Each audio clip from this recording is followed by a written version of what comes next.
Bienvenidos a este canal de YouTube para hablar de títeres, cosas de títeres. Estoy esperando a don Cristóbal, que como siempre pues llega cuando le aparece. Pero bueno, mientras llega, decirles en qué va a consistir rápidamente. Es un canal para y por los títeres. Aquí recogeremos pues nuestras reflexiones, ideas, cursos, festivales, convocatorias, todo lo que el mundo del títere abarca. Intentaremos trasladárselo a todos ustedes a través de este modesto canal. Bueno, estuvimos el otro día, don Cristóbal, en el Teatro Isabel la Católica con la compañía Giocovita de Teatro de Sombras, y allí escuchamos fue una experiencia extraordinaria. Nos contaron la historia de esta magnífica compañía italiana del Teatro de Sombras, que nace en el año 1971, que ha investigado muchísimo, que tiene muchísimas obras magníficas, estudia la luz, estudia el movimiento, es un complejo, digamos, de lo mejor del mundo, y estuvo aquí en Granada con la obra El pájaro de fuego. Nosotros no pudimos ir porque yo estuve malico ese día. Y eso que teníamos las entradicas y todo, Cristóbal. Ya, pero estaba yo perjudicado de lo mío y no pudimos ir. Pero sí estuvimos días antes en la charla con los componentes de esta compañía y de la compañía granadina, etcétera, donde nos hablaron del mágico mundo del Teatro de Sombras. Vamos a dividir esta charla, este encuentro con la compañía Giocovita en dos partes. Hoy la primera de ellas, y en el siguiente capítulo, en el siguiente número de este canal, la segunda parte, para que no sea todo muy largo este primer inicio con el canal YouTube. Pues vamos a verlo.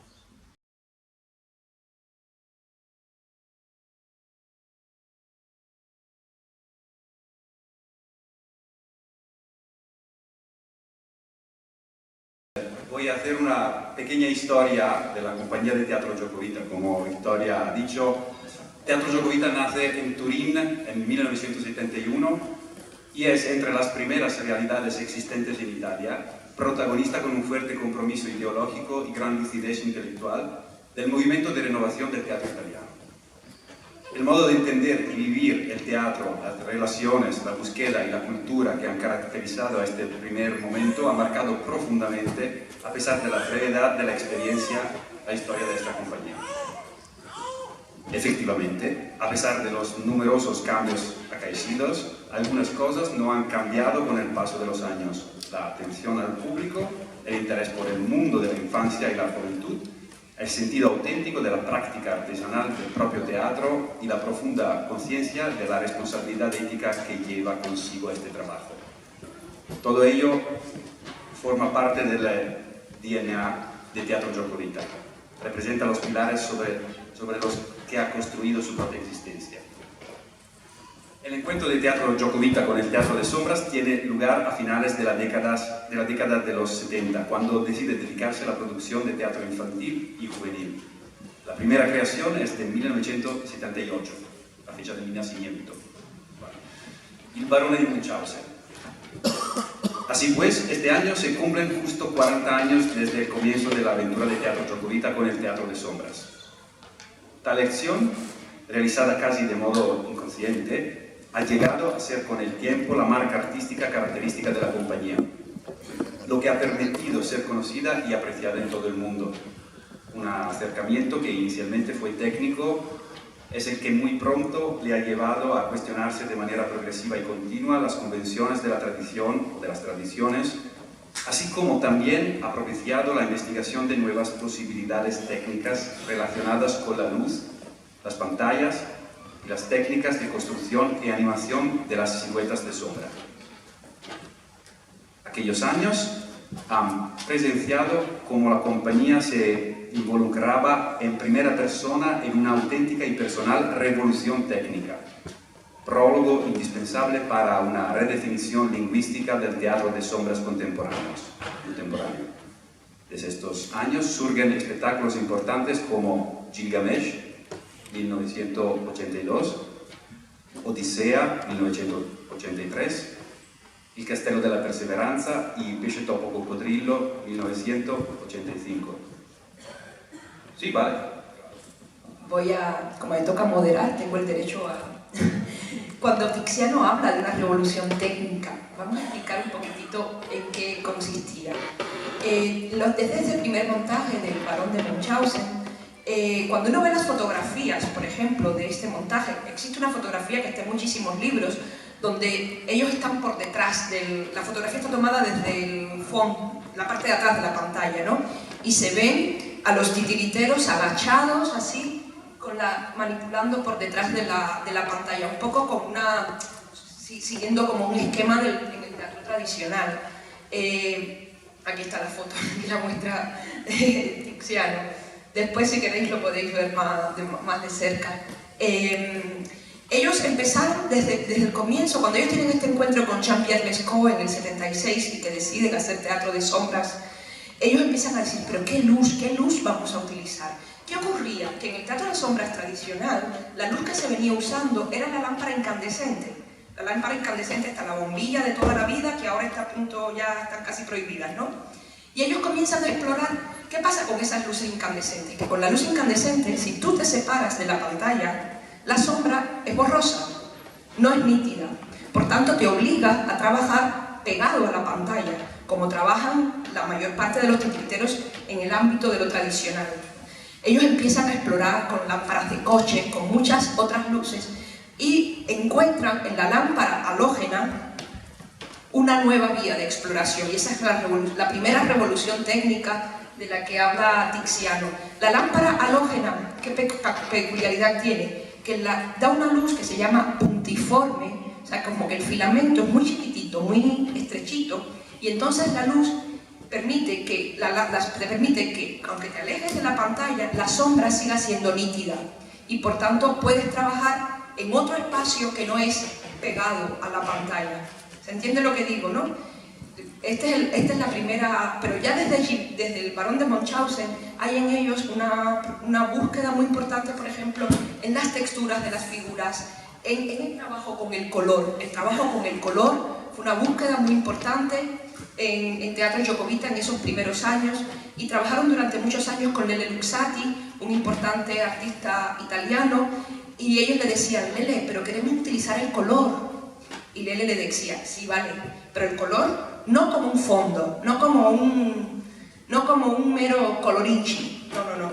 El color, cuando el color puede expresar lo mismo que puede expresar sobre cualquier otra superficie, cuando el color también forme parte del lenguaje teatral con el que estamos creando. Y ahí hubo otra búsqueda, en esa revolución técnica, hubo otra búsqueda de qué pintura utilizar, qué superficie utilizar para construir las siluetas, y ahí hallaron también respuestas, sobre todo con el policarbonato y la pintura vitral. Y ya dejo que continúe Tiziano con la siguiente etapa del trabajo.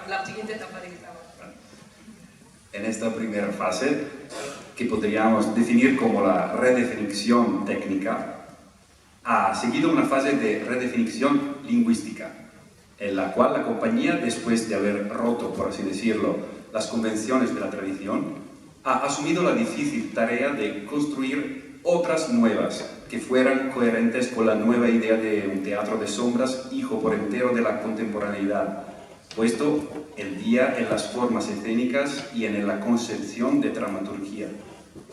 Asimismo, data de este periodo 1986, la decisión de la compañía, tras años de nomadismo, de establecerse definitivamente en Piacenza y abrir un teatro y un laboratorio estables. Una elección colma de consecuencias para la historia del Teatro Giacovita, que ha llevado a continuación a ser reconocido por el Ministerio de la Cultura y por la Región y Comunidad Autónoma de Emilia-Romagna, en primer lugar como centro de teatro infantil y juvenil, más tarde como teatro estable de innovación y finalmente como centro de producción teatral.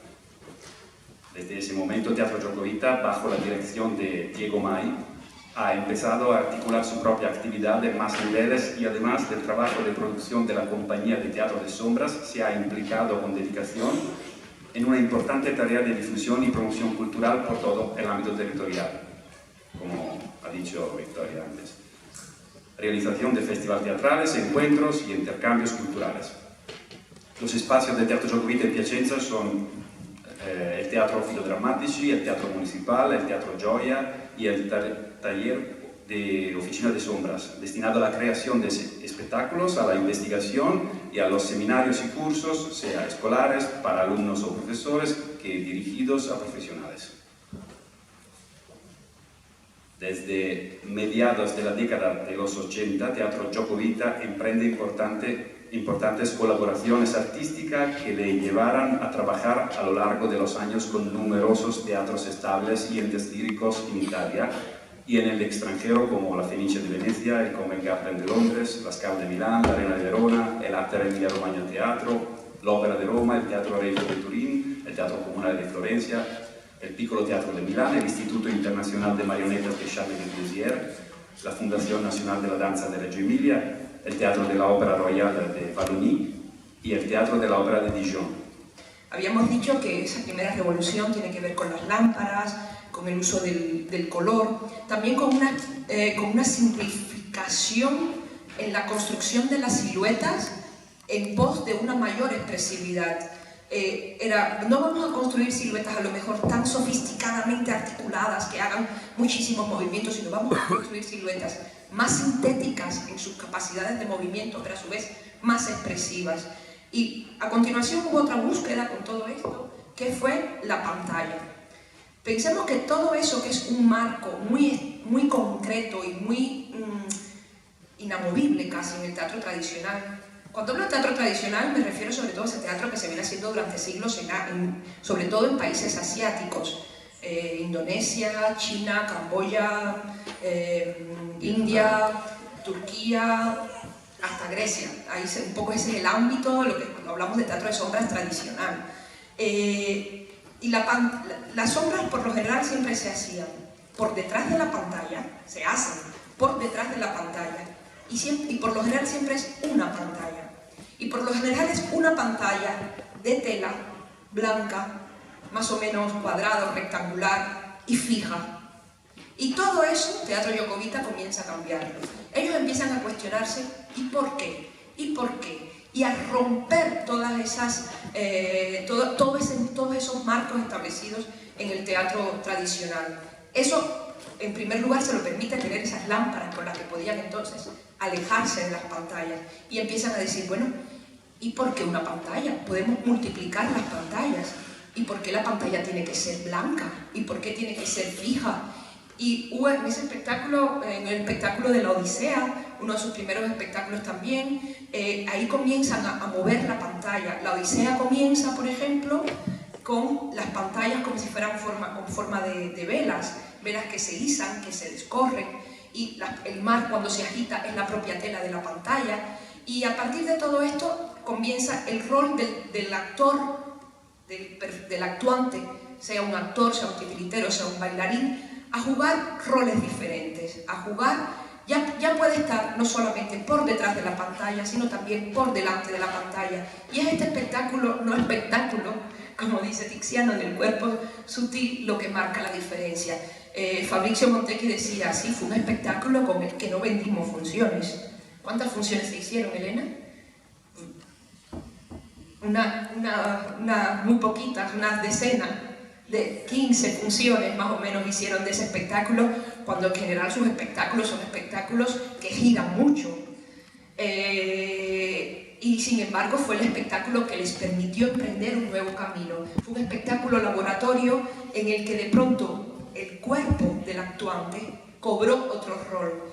Las luces, que ya podían tenerlas incluso en las manos directamente, y además que se quemaban con ellas. Pues decía, claro, cuando estábamos trabajando estábamos llenos de quemaduras, casi de llagas el cuerpo, de todo el trabajo de búsqueda, de investigación. Hoy también, siempre es un riesgo, ¿no? Y a partir del cuerpo sutil, entonces comienza esa nueva búsqueda en lo corporal, de involucrar al actuante con la sombra. Y entonces se comienza a establecer las bases de un nuevo lenguaje. Y entonces, ahora vienen estos espectáculos de los que hablará Tiziano, de Orlando Furioso, y del que forma parte El pájaro de fuego, que veremos en los próximos días. Porque en el 1991 fue son los años del Orlando Furioso y de la primera versión del Pájaro de Fuego, 1994. Hola, la bailarina Gloria. Sobre el Pájaro de Fuego, aquí la bailarina que va a interpretar el Pájaro de Fuego. Y en el 1996 Al limitare del deserto y Orfeo y Eurídice 1998. Espectáculos que adquieren, como todos los de aquella década, gran importancia para la definición de una nueva idea de teatro de sombras. Sin embargo, la década de los 90 también ha significado para la compañía su consagración definitiva a nivel internacional. Desde entonces ha representado sus espectáculos en más de 40 países. En Estados Unidos, Brasil, México, Canadá, Japón, China, Israel, Taiwán y Turquía, además de los países de la Comunidad Europea. Una intensa actividad didáctica a través de seminarios internacionales ha confirmado el papel adquirido por Teatro Giacobita como punto de referencia mundial para quien ejercita el teatro de sombras, constituyendo una tradición del teatro contemporáneo. Concluida con el inicio del nuevo siglo, la segunda fase tras haber sentado las bases de una idea sólida del teatro de sombras. La compañía se encuentra ante la necesidad de definir en profundidad su propia poética. Durante años, Teatro Giacobita ha sido sinónimo de una manera de hacer y concebir el teatro de sombras. Ahora que se ha propagado de esta manera, cuando otras muchas compañías utilizan este patrimonio de técnicas, experiencias e ideas, lo que puede distinguir a Teatro Giacobita nuevamente no es tanto o solamente el modo de utilizar este lenguaje, aunque fuera aún en su forma original, sino su personal visión del mundo. De aquí nace también la exigencia de profundizar y reforzar los cimientos de esta forma teatral a través de una cada vez más cuidada promoción divulgativa y un gran trabajo de reflexión teórica. Entre los espectáculos que caracterizan en un principio esta fase destacan Miracolo a Milano 2002, la segunda versión de Pájaro de Fuego 2004 y Scrooge 2008. Esta tercera fase, presente todavía, no renuncia a aquella idea imprescindible para la compañía de una construcción artesanal del teatro, donde la palabra artesanía recupera la original acepción de ars. Cada elemento, por mínimo que sea, del artificio teatral es objeto de una paciente elección, laboriosa y meditada. Sin embargo, se enriquece con una mayor y cuidadísima atención a la hora de elegir los textos, con una investigación de nuevas hipótesis dramáticas cada vez más complejas, con la búsqueda de originales formas de puesta en escena y técnicas de animación y con la concreta voluntad de incrementar las producciones para un público adulto. Ahora, algunas imágenes que son testimonio de las producciones de estos últimos años. Vamos.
Esperamos que les haya gustado, esperamos que estemos intentando, estamos empezando, pues conseguir llamar su atención en el mundo de los títeres, que lo que hemos desarrollado en este primer capítulo prácticamente dedicado a esta compañía italiana de teatro de sombras en su paso por Granada, Gioco Vita, pues que enganchen para que el siguiente día vuelvan a estar con nosotros. Y sí, vamos a tratar ya en profundidad entre don Cristóbal y yo. Tenemos ideas parecidas, pero también tenemos nuestras discrepancias sobre el teatro, el titiritero y el teatrero de calle pasando la gorra, que quiere elegir esa modalidad. Va a ser nuestro enfoque central del siguiente capítulo. Nos vemos y, como creo que dicen por ahí, denle a me gusta o suscríbanse o algo y estar pendientes para siguientes capítulos. Nos vemos, gracias. Hasta luego, amigos. Hasta luego, amigos. Hasta luego. Nos vemos. Ay, se me ha olvidado la cachiporra, mija.